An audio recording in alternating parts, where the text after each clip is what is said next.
Quais as consequências da obra de Cristo na vida do crente? Primeira parte. Romanos capítulo 6. Comentário de Mário Persona. Nos capítulos anteriores nós vimos o que Cristo fez, vimos a condição do homem natural, lá no começo de Romanos, a condição do pecador, perdido nos seus delitos, nos seus pecados, todos pecaram, destituídos estão da glória de Deus. Vimos as consequências do pecado no mundo e nas pessoas, toda a ruína que trouxe. Depois vimos tudo o que Cristo fez, morrendo por nós, pagando o preço do pecado. E aí termina no versículo 21, para que assim como o pecado reinou na morte, também a graça, capítulo 5, versículo 21, também a graça reinasse pela justiça para a vida eterna, por Jesus Cristo nosso Senhor.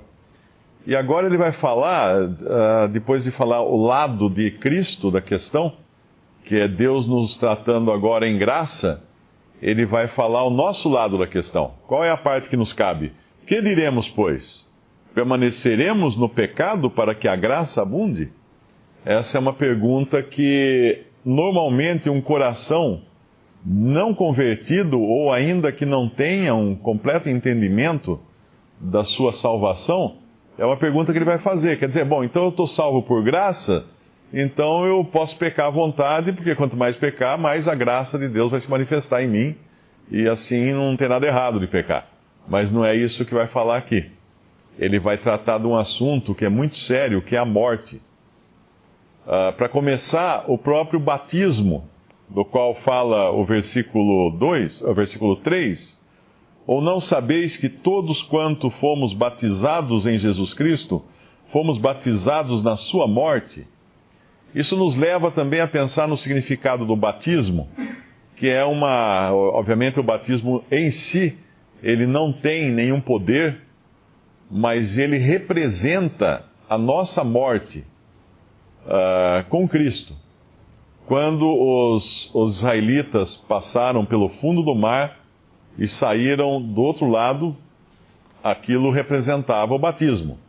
Eles tinham entrado no lugar de extrema morte, tanto é que os egípcios tentam segui-los e morrem. Eles entraram num lugar que era impossível ao homem viver, no fundo do mar, e saem vivos do outro lado. Eles passaram pela morte. E esse é o significado do batismo também. Quando nós passamos pela morte, simbolicamente no batismo, e saímos do outro lado agora, vivos para Deus. Obviamente o batismo não tem poder de fazer isso, é sempre bom lembrar, hein? Muitas religiões ficam discutindo se o batismo é por imersão, é por aspersão, é com pouca água, com muita água, com que idade se pode batizar a família ou batiza só um, se é antes da conversão, depois da conversão. A questão não é essa, a questão é o que significa o batismo. O que ele representa. E quando nós perguntamos o que ele representa, a questão nos remete a Cristo. Porque o batismo em si não tem valor algum, sozinho, não tem nada a ver, nada para nos ocuparmos com ele. Mas aquele a quem ele representa, ou aquilo que ele representa, é o que deve ser a nossa ocupação. Quer dizer, Cristo morrendo por nós e ressuscitando e nos dando agora uma posição nova, de nova vida. O capítulo 6 também, ele termina outra vez com a palavra morte, no versículo 23. Porque o salário do pecado é a morte, mas o dom gratuito de Deus é a vida eterna por Cristo Jesus, nosso Senhor. E a morte, ela tem basicamente três significados. A morte entrou no mundo pelo pecado.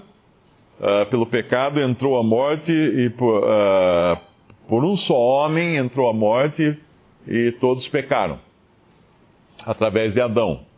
Obviamente a morte ali também é no sentido de separação de Deus, ou é espiritual também o sentido, não é? Que nós passamos a não ter mais vida em nós mesmos, separados de Deus por causa do pecado. A morte tem outro significado, que é também a separação do corpo humano, do nosso corpo de carne, de nosso espírito. Uma pessoa quando morre, tudo que tinha a ver com esse mundo aqui, com essa matéria, com essa esfera, encerra, termina. Não tem mais nada, ela não tem mais ação nenhuma aqui nesta vida, esta vida não tem mais nenhuma influência nela, porque ela está morta, acabaram-se todas as coisas. Os seus planos terminaram, seus projetos acabaram, os seus relacionamentos terminam aqui, tudo acaba aqui com a morte. Então esse é o fim do homem. O primeiro sentido da morte, então, é a separação do homem por causa do pecado e a separação que causou do homem de Deus. Segundo significado, a separação entre a alma e o corpo, que acontece com a morte física.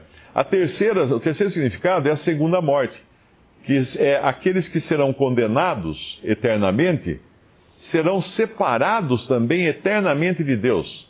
Não terão mais qualquer relação, qualquer coisa a ver com Deus. Ficarão em trevas exteriores por toda a eternidade sofrendo. Essa é a segunda morte. Mas existe agora um sentido de morte que é para o cristão, que é para o salvo por Cristo. Não que nós vamos ser condenados eternamente na segunda morte, de jeito nenhum.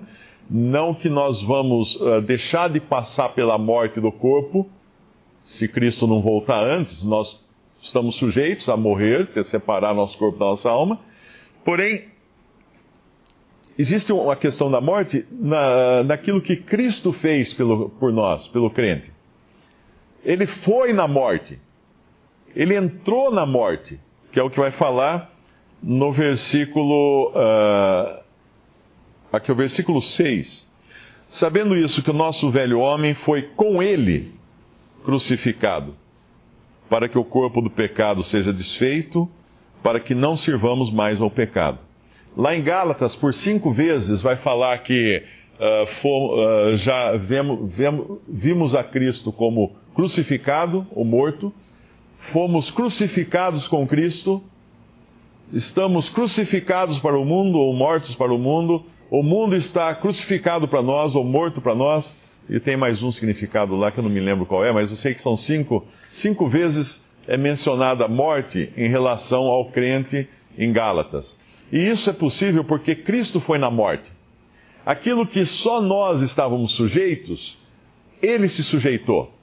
Era mais ou menos como se nós estivéssemos mortos ou perdidos num poço profundo, escuro, sem condições de sair.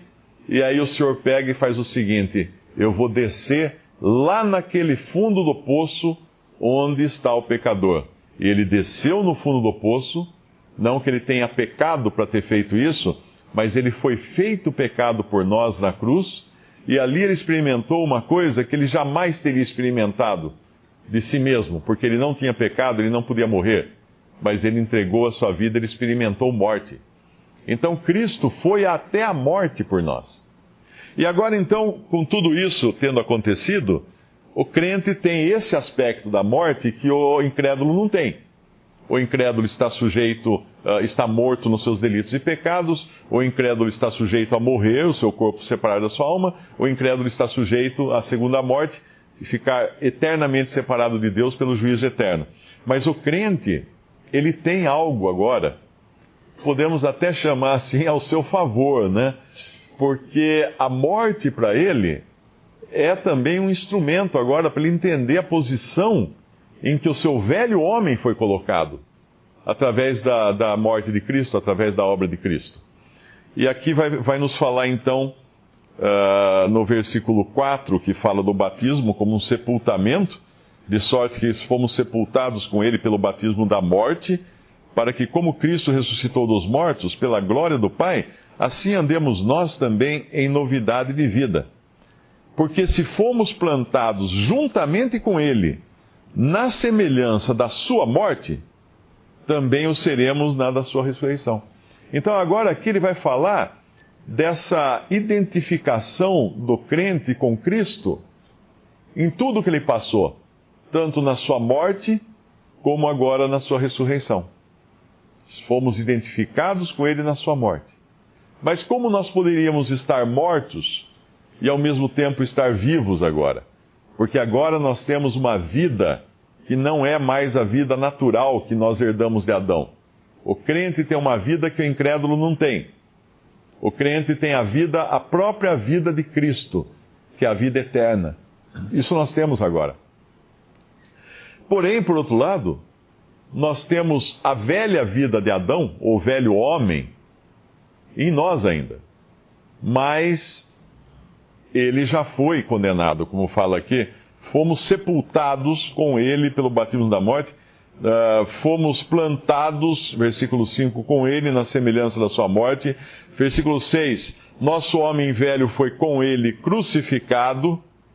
Versículo 7, aquele que está morto.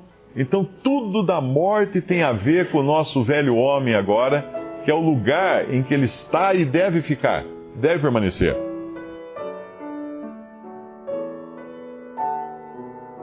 Visite Respondi.com.br. Visite também 3minutos.net.